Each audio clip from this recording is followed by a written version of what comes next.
Dossier de cette édition. Qui n'a jamais cherché à dénicher le meilleur prix pour un voyage, une voiture ou une assurance? Un seul clic et la réponse s'affiche. Les comparateurs de prix sont plébiscités. 8 Français sur 10 les ont utilisés au moins une fois. Vous êtes peut-être dans ce cas. Mais comment fonctionnent-ils? Sont-ils vraiment efficaces et fiables? La réalité derrière l'algorithme, dossier réalisé par Camille Gutin et Lou Cricorian.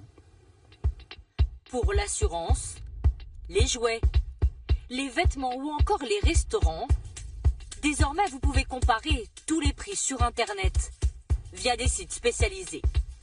Mais nous permettent-ils vraiment de faire de bonnes affaires? Car les prix selon les marchands affichent parfois plusieurs centaines d'euros de différence. Pour cette télévision, de 2290 € à 2989, 500 € d'écart. Guillaume Garcia, lui, est un adepte. Impossible pour lui d'acheter sans les comparateurs de prix. Quand même un gain de temps assez important. Là, j'ai tous les prix au même endroit. Je peux commander en ligne directement. Ça me ramène voir l'offre, donc je peux aller directement sur le site du fabricant. Et voilà. Gain de temps et d'argent. Pour lui, les comparateurs, c'est l'assurance de faire des économies, comme avec ces deux produits achetés récemment. Je l'ai payé un petit peu moins de 200 € et en général ça coûte plutôt 250, 280. Et ici elle était à 239 € en magasin et je l'ai eu à 169. Donc au moins 30% de différence. Grâce au comparateur de prix. Grâce au comparateur, si j'avais été en grande surface directement plutôt que en passant par des comparateurs, j'aurais payé plein pot, je pense. Mais ces comparateurs gratuits sont-ils objectifs? Est-on sûr d'obtenir toujours le meilleur prix? L'un des plus importants comparateurs français a accepté de nous ouvrir ses portes. 200 millions d'offres sont répertoriées ici. Ici, on se trouve dans l'open space commercial avec l'ensemble des commerciaux qui sont en charge de signer les marchands pour les référencer. Le site est une entreprise. Les équipes passent des contrats avec les marques qu'elles référencent, des accords commerciaux. À chaque fois que vous cliquez sur un livre ou un jeu vidéo, le comparateur encaisse 8 centimes payés par les marques. Pour les produits plus importants comme l'électroménager ou les billets d'avion, c'est 35 centimes. Vous ne trouverez donc pas tous les produits disponibles sur le marché. La non-exhaustivité pour vous, c'est pas un problème? C'est quasiment impossible de signer les 200 000 marchands français. En revanche, avec le top 100 marchands, on peut avoir quasiment 99% de l'exhaustivité des offres vendues en France.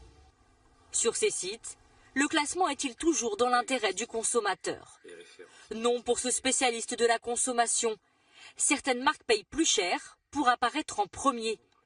C'est parfois le cas quand les produits sont classés par pertinence. Vous avez des offres qui apparaissent comme étant les plus pertinentes, les plus populaires.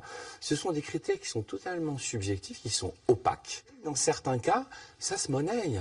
Vous avez une marque qui monnaie le fait d'arriver la première quand vous faites cet acte de comparaison. Face à ces critiques, un nouveau venu promet la transparence. Il compare tous les marchands, même ceux avec lesquels il n'a pas de contrat. Seule la présentation change. Avec un logo et un petit texte, les marchands partenaires. En gris, les autres. Les résultats, eux, sont bien classés par prix. On a choisi, nous, de faire une offre la plus exhaustive possible, impartiale. Le principe, c'est d'abord de séduire une audience, puis derrière, de générer des revenus, et pas l'inverse. Nous avons fait le test avec un micro-ondes. Le moins cher apparaît à 91,34 €. Nous faisons alors la même recherche sur un autre site. Lui présente uniquement des vendeurs partenaires. Résultat, le micro-ondes est à 109 €, 18 € plus cher que le premier comparateur.